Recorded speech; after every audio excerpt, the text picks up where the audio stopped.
एक संक्षिप्त निवेदन, एक थोड़ा सा निवेदन।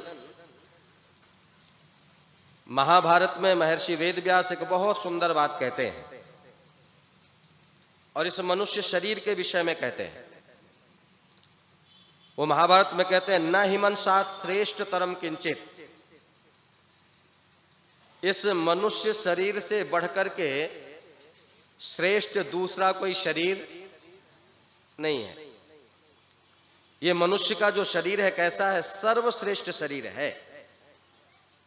और इसी बात को गोस्वामी तुलसीदास महाराज ने भी रामचरितमानस में लिखा, बड़े भाग्य मानुष्य तन पावा। ये मनुष्य का तन बड़े सौभाग्य से मिलता है और ये बड़ा श्रेष्ठ है, सर्वश्रेष्ठ है। और ये शरीर सर्वश्रेष्ठ क्यों है? कभी विचार किया, चिंतन किया? क्या केवल इस मनुष्य को, मनुष्य का शरीर, मनुष्य की योनि पाकर के ही हम सर्वश्रेष्ठ हैं क्या? यदि मनुष्य और पशुओं में तुलना करने के लिए चलेंगे तो इस मनुष्य से कहीं अच्छा, बोलो, पशु है, पक्षी है। लेकिन इस शरीर को सर्वश्रेष्ठ क्यों कहा गया? कभी विचार किया, चिंतन किया कि मनुष्य को सर्वश्रेष्ठ क्यों कहा गया?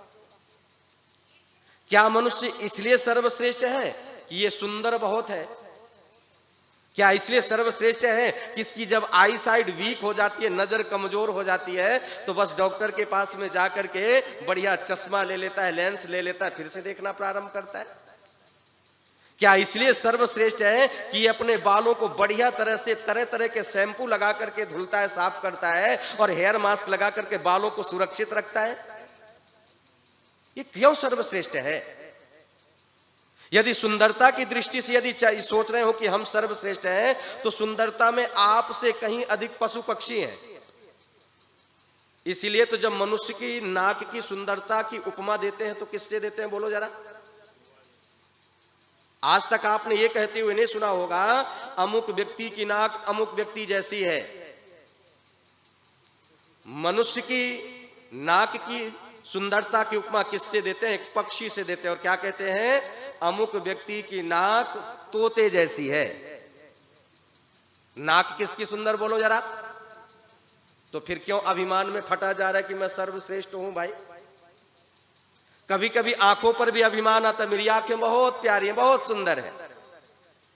लेकिन याद रखना, हमारी आंखें भी सुंदर नहीं है। आंखें किसकी सुंदर है? हिरण की सुंदर है। और बालों पर अभिमान हो कि बाल बहुत अच्छे हैं, तो याद रखना हमारे बाल भी सुंदर नहीं है। बाल किसके सुंदर माने गए? भेड़ के सुंदर माने गए। और यदि बुद्धिमानी पर अभिमान हो कि मैं बहुत बड़ा बुद्धिमान हूं और मैंने अपनी बुद्धि का प्रयोग करके मैंने एटम बम बना लिया, चंद्रमा तक चंद्रयान भेजने का प्रयत्न किया, वो थोड़ी सी भूल हो गई। और क्या भूल हो गई? जहां सॉफ्ट लैंडिंग होनी थी वहां बोलो हार्ड लैंडिंग हो गई। बस कुछ सेकंड में ही काम बिगड़ गया। नहीं तो चंद्रमा तक यहां के वैज्ञानिकों ने अपना यान बोलो भेज दिया था। बोले हम चंद्रमा तक पहुंच गए, मंगल तक पहुंच गए, हमसे बड़ा बुद्धिमान दुनिया में कौन हो सकता है? यदि इस बुद्धिमानी पर अभिमान हो तो कभी अभिमान मत करना। क्यों? क्योंकि परमपिता परमात्मा ने तुमसे कहीं अधिक बुद्धिमान पशु पक्षियों को बनाया है।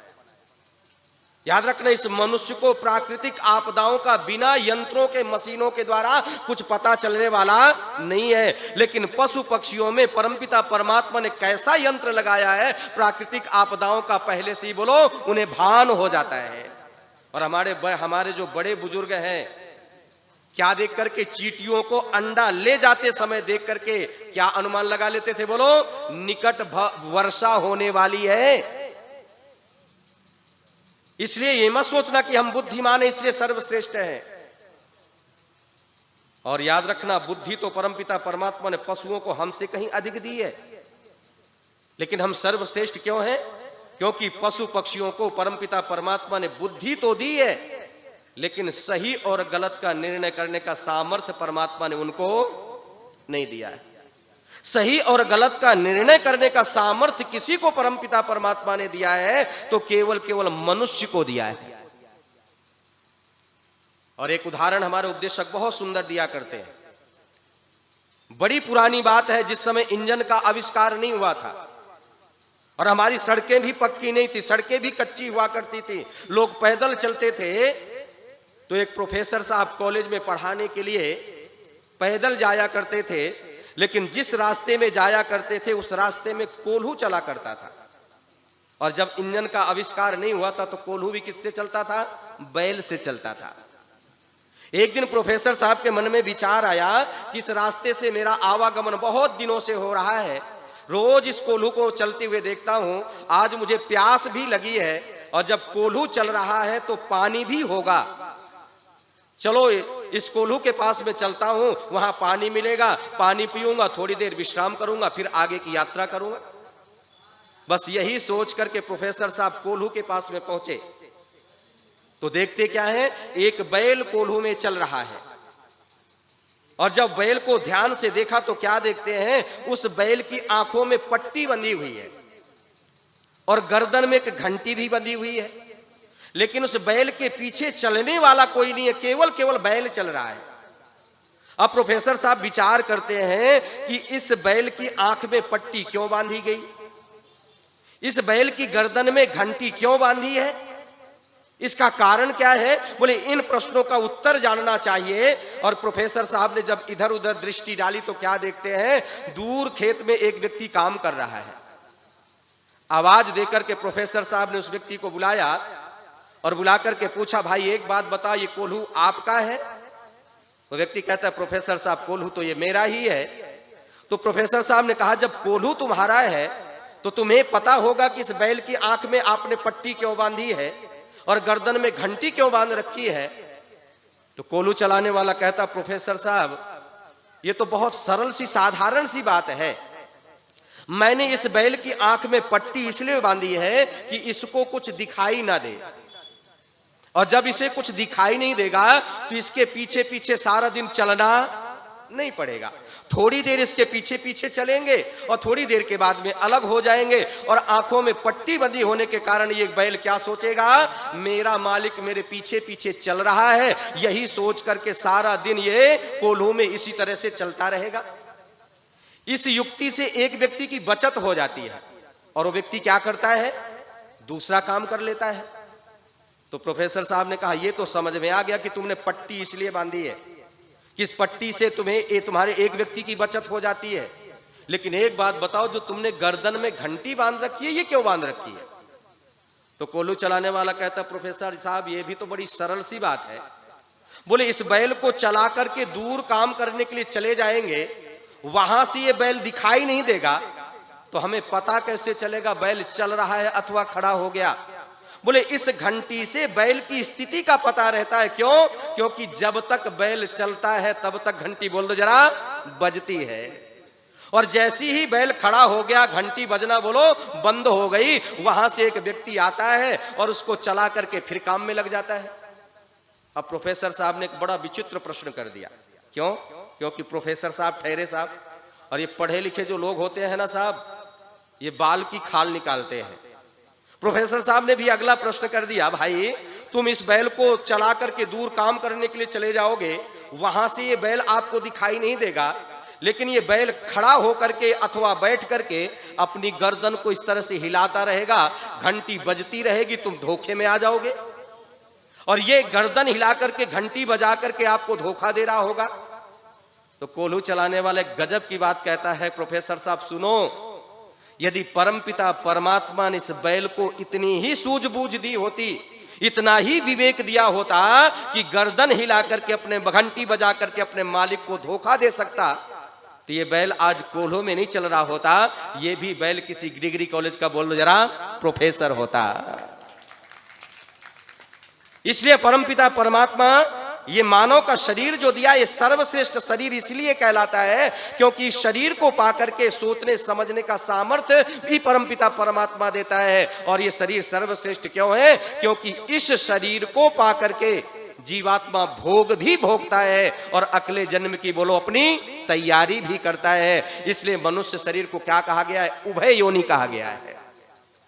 और जितने भी मनुष्यतर जितने भी शरीर हैं वो सारे के सारे शरीर बंद दरवाजे हैं। उन शरीरों में जीवात्मा मुक्ति को प्राप्त नहीं कर सकता, अपने लक्ष्य को प्राप्त नहीं कर सकता, यानी परम पद की प्राप्ति नहीं कर सकता, अपवर्ग की सिद्धि नहीं कर सकता। अरे उन शरीरों में तो जाकर के वर्ग में बार बार बंधना पड़ेगा। यदि अपवर्ग की सिद्धि कहीं हो सकती है, मोक्ष को कहीं पर जीवात्मा प्राप्त कर सकता है, तो केवल केवल ये मानव शरीर के द्वारा ही ये जीवात्मा अपवर्ग को सिद्ध कर सकता है, मुक्ति को प्राप्त कर सकता है। अन्य शरीरों में जीवात्मा मुक्ति को प्राप्त नहीं कर सकता है। इसलिए कहा ये सर्वश्रेष्ठ शरीर इसलिए है क्योंकि इस शरीर को पाकर के ये मनुष्य परमपिता परमात्मा की भक्ति करता है। और ये सर्वश्रेष्ठ शरीर क्यों है? क्योंकि ये मनुष्य शरीर को पाकर के 5 कर्मों को जीवात्मा करता है, और वो कर्म केवल केवल मनुष्य के लिए है, मनुष्य ही कर सकता है, पशु पक्षी नहीं कर सकते। और वो 5 कर्म कौन से हैं? जिन कर्मों के द्वारा ये मनुष्य सर्वश्रेष्ठ कहलाता है।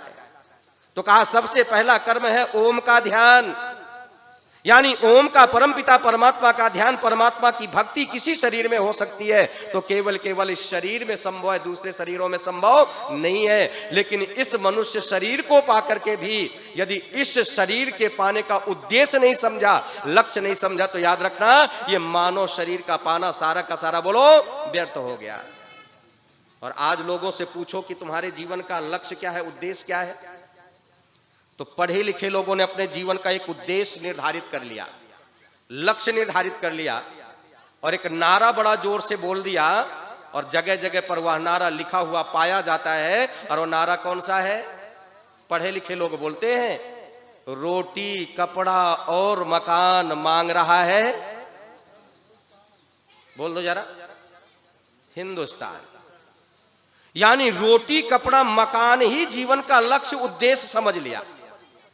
लेकिन याद रखना, रोटी कपड़ा मकान जीवन का उद्देश्य होता, ये तीनों की तीनों चीजें एक जगह मुफ्त में मिलती हैं, लेकिन वहां स्वेच्छा से कोई जाना नहीं चाहता, जबरदस्ती हथकड़ी डाल करके खींच करके ले जाया जाता है। बोलो, जेल में तीनों की तीनों चीजें आपको मुफ्त में मिलेंगी। ऐसी कोठी मकान रहने के लिए मिलेगा, इतनी बड़ी कोठी होगी कि हमारे बाप दादे भी इतनी बड़ी कोठी बनाने वाले नहीं है। पहनने के लिए आपको वस्त्र भी आपको मिलेंगे, कुछ खर्च करने की आवश्यकता नहीं है, और खाने के लिए आपको भोजन भी मिलेगा, लेकिन वहां कोई स्वेच्छा से जाना नहीं चाहता। इससे पता चलता है मनुष्य जीवन का लक्ष्य रोटी कपड़ा मकान नहीं है। फिर क्या है मनुष्य जीवन का लक्ष्य? मनुष्य जीवन का उद्देश्य क्या है फिर? तो आइए, संध्या के पहले ही मंत्र में मनुष्य जीवन के लक्ष्य को निर्धारित किया, मनुष्य जीवन के लक्ष्य को बताया। और संध्या का पहला मंत्र कौन सा है? शन्नो देवी रभिष्टय आपो भवन्तु पीतये। और इस मंत्र में 2 पद हैं, एक अभिष्टय और दूसरा पीतये। बस यही मनुष्य जीवन का लक्ष्य है, उद्देश्य है। और इन दोनों पदों का अर्थ ऋषिवर देव दयानंद क्या करते हैं? ऋषि दयानंद कहते हैं मनुष्य का पहला लक्ष्य इस संसार में आकर के क्या है? तो ऋषि कहते हैं मनुष्य जीवन का पहला लक्ष्य है मनोवांछित कामानाम पूतये। इस संसार में आकर के मन की इच्छाओं की पूर्ति करे, यानी संसार में आकर के लौकिक साधनों को प्राप्त करे, क्योंकि वेद ने लौकिक साधनों को प्राप्त करने का कहीं निषेध नहीं किया। वेद क्या कहता है? वयम श्याम पतयोरयिणाम, हम धन ऐश्वर्यों के स्वामी हो जाएं। लेकिन यही अंतिम लक्ष्य नहीं है। अरे मनुष्य जीवन का अंतिम लक्ष्य क्या है? तो ऋषि दयानंद कहते हैं पूर्णानंद भोगेन तृप्तये। अरे मनुष्य जीवन का अंतिम लक्ष्य है पूर्णानंद की प्राप्ति करना। और यही प्रश्न लेकर के एक यूनानी संत के पास में एक युवक पहुंचा, और संत का नाम क्या है? सुकरात है। और सुकरात के पास में जाकर के नवयुवक कहता है, सुकरात, आपके जीवन को देख करके पता चलता है, प्रतीत होता है आपने अपने जीवन के लक्ष्य को, उद्देश्य को प्राप्त कर लिया है। क्यों? क्योंकि आपके जीवन में सुख आए या दुख आए आप सम रहते हैं, दुखों में आप विचलित नहीं होते और सुखों में प्रसन्न नहीं होते। इससे पता चलता है कि आपने अपने जीवन के लक्ष्य को प्राप्त कर लिया है। बस सुकरात कहते हैं, नवयुवक कहता है, सुकरात, मुझे भी मेरे जीवन के लक्ष्य को प्राप्त करने के साधनों को बताएं। जैसी बात उस नवयुवक ने कही तो सुकरात कहते हैं, नवयुवक, आज बहुत अधिक समय हो चुका है, कल प्रातःकाल मेरे पास आना और कल तुझे प्रातःकाल मनुष्य जीवन के लक्ष्य को प्राप्त करने के साधनों को बताऊंगा कि किन साधनों से मनुष्य जीवन का लक्ष्य प्राप्त होता है। नवयुवक घर गया, अगले दिन प्रातःकाल सुकरात के पास में गया और सुकरात से कहता है, सुकरात मैं उपस्थित हो चुका हूं, मेरे जीवन के लक्ष्य को प्राप्त करने के साधनों को बताए। तो सुकरात एक बात कहते हैं, नवयुवक प्रातःकाल का समय है और प्रातःकाल का जो वातावरण होता है, समय होता है, कैसा होता है? बिना पैसे की औषधि होती है प्रातःकाल की वायु। बोले ब्रह्म मुहूर्त का समय है, चलो बड़ा सुंदर वातावरण है, चलो थोड़ा सा जंगल में भ्रमण करके आते हैं और वहीं रास्ते पर चर्चा करेंगे, तेरे जीवन के लक्ष्य को प्राप्त करने के साधनों को बताऊंगा। नवयुवक को लेकर के सुकरात जंगल में चले गए। नदी बह रही है, नदी के किनारे किनारे दोनों घूम रहे हैं। आगे आगे सुकरात है और पीछे पीछे नवयुवक चल रहा है। तभी सुकरात उस नदी के पानी में प्रवेश कर जाते हैं। नवयुवक भी पीछे पीछे नदी उसके चला गया और जब सुकरात नदी के अंदर भी पहुंचे और गर्दन तक पानी आया, पीछे की ओर मुड़ते हैं, उस नवयुवक के सर पर हाथ रखा और सर पर हाथ रख करके बलात् जबरदस्ती उस नवयुवक को पानी के अंदर डुबोने लगे, दबाने लगे। नवयुवक पानी से बाहर निकलना चाहता है, शक्ति लगा करके, ताकत लगा करके। तभी सुकरात भी शक्ति लगा करके, ताकत लगा करके उसे पानी के अंदर डुबोए हुए, दबाए हुए हैं और बहुत देर तक उसे पानी में डुबो करके, दबा करके रखा। और जब ऐसा प्रतीत हुआ कि इसके प्राण निकल जाएंगे, इसकी मृत्यु हो जाएगी और इसकी हत्या का दोष मुझ पर लगेगा, तो सुकरात ने अपना हाथ थोड़ा सा ढीला कर दिया। और जैसे ही सुकरात ने अपना हाथ ढीला किया, नवयुवक शक्ति लगा करके, ताकत लगा करके पानी से बाहर निकला। और जैसे ही पानी से बाहर निकला, नवयुवक सुकरात की ओर देख रहा है और मन में क्या सोच रहा है? सुकरात कमबख्त मुझे मारने के लिए यहां लेकर के आया था क्या? मैं यही जानना चाहता था, यही जीवन का लक्ष्य है, उद्देश्य है, यही बताने के लिए आया था। जैसे ही सुकरात उस नवयुवक को देखते हैं, उसके चेहरे को देखते हैं, सुकरात भी समझ जाते हैं इस नवयुवक के मन में कुछ विचार है, कुछ प्रश्न है, ये कुछ जानना चाहता है, कुछ पूछना चाहता है। नवयुवक सुकरात से कुछ पूछता, उससे पहले सुकरात ने ही नवयुवक से एक प्रश्न कर दिया और बड़ा ही महत्वपूर्ण प्रश्न किया। सुकरात कहते हैं, नवयुवक जिस समय मैंने तुझे पानी के अंदर डुबोया हुआ था, दबाया हुआ था, तो तेरी तीव्र इच्छा क्या थी? तू क्या चाहता था? तू ये चाहता था कि मेरे पास बढ़िया लग्जरी कार हो? तू ये चाहता था, तेरी इच्छा ये थी कि मेरे पास बढ़िया कोठी हो? क्या तेरी इच्छा ये थी कि मेरे पुत्र पौत्र आदि हो, मेरा मकान बढ़िया हो, मेरा व्यापार बढ़िया चल जाए? तो नवयुवक कहता है, सुकरात मेरी इन चीजों की, किसी चीजों की, किसी प्रकार की कोई इच्छा नहीं थी। ना तो दुकान की इच्छा थी, ना मकान की इच्छा थी, ना बेटे की इच्छा थी, ना पत्नी की इच्छा थी, ना गाड़ी की इच्छा थी। मेरी तो केवल एक ही तीव्र इच्छा थी। और क्या तीव्र इच्छा थी? ये कमबख्त सुकरात थोड़ा सा हाथ ढीला करे ताकि मैं पानी से बाहर निकलूं और बाहर निकल करके एक मुझे श्वास मिल जाए ताकि मेरे प्राणों की रक्षा हो सके। तो सुकरात कहते हैं, नवयुवक अब भी समझ में नहीं आया? बोले मनुष्य जीवन के लक्ष्य को, उद्देश्य को प्राप्त करने का अरे पहला साधन यही है। जब तक ये साधन जीवन में नहीं आएगा, कोई भी व्यक्ति अपने जीवन के लक्ष्य को कभी प्राप्त नहीं कर सकता है। क्यों? क्योंकि जब तक व्यक्ति अपने जीवन का लक्ष्य निर्धारित नहीं करेगा और फिर उस लक्ष्य को प्राप्त करने के लिए मन में तीव्र इच्छा उत्पन्न नहीं होगी, तब तक कभी लक्ष्य की प्राप्ति नहीं होगी। यानी लक्ष्य को प्राप्त करना चाहते हो तो जैसे डूबते हुए व्यक्ति की एक ही तीव्र इच्छा है, बस लक्ष्य के प्रति यही तीव्र इच्छा उत्पन्न कर लेना, फिर तुम्हारे जीवन का लक्ष्य प्राप्त हो जाएगा। लेकिन आगे सुकरात कहते हैं, नवयुवक केवल इच्छा करने मात्र से भी लक्ष्य मिला नहीं करता।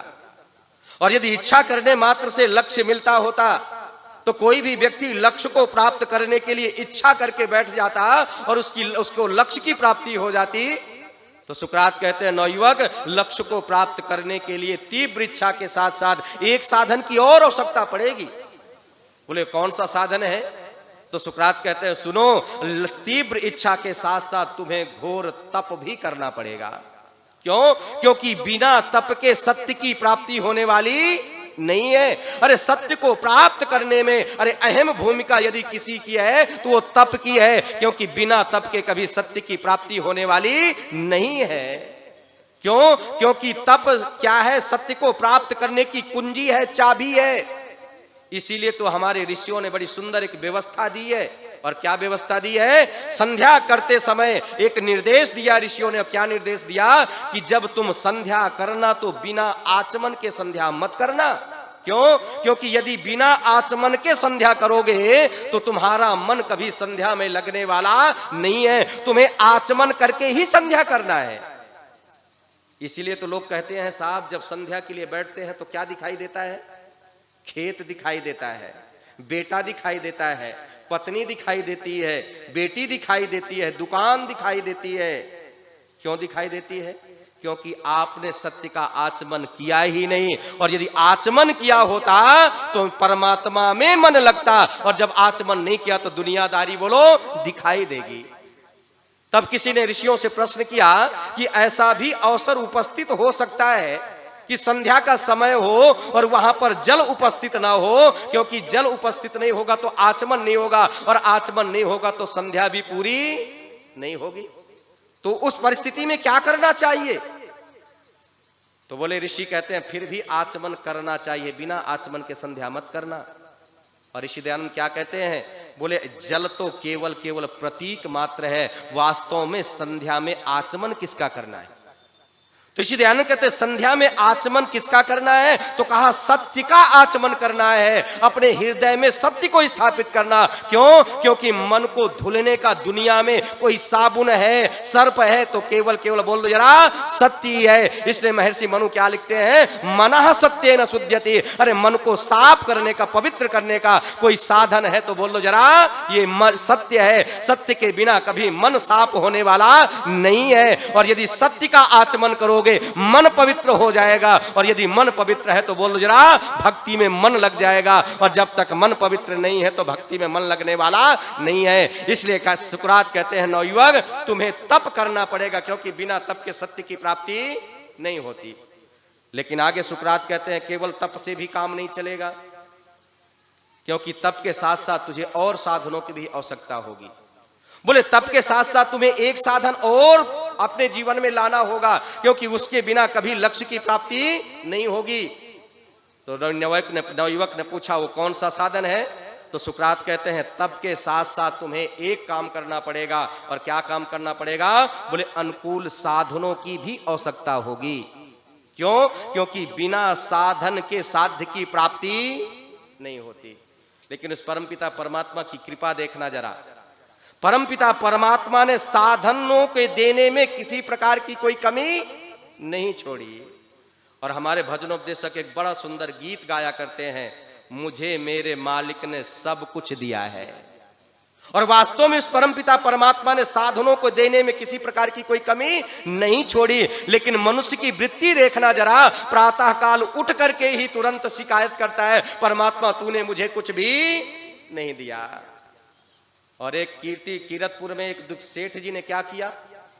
अपनी दुकान में ग्राहकों को आकर्षित करने के लिए एक बोर्ड लिखवा दिया, लिखवा करके टंगवा दिया। और बोर्ड में क्या लिखवाया?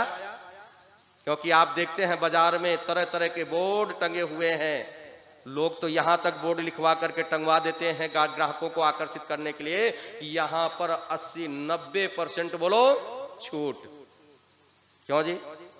उन्होंने भी अपने ग्राहकों को आकर्षित करने के लिए एक बढ़िया सुंदर सा बोर्ड बनवाया। और बोर्ड में क्या लिखवाया? यहां पर सब कुछ मिलता है। बोर्ड टंगवा दिया।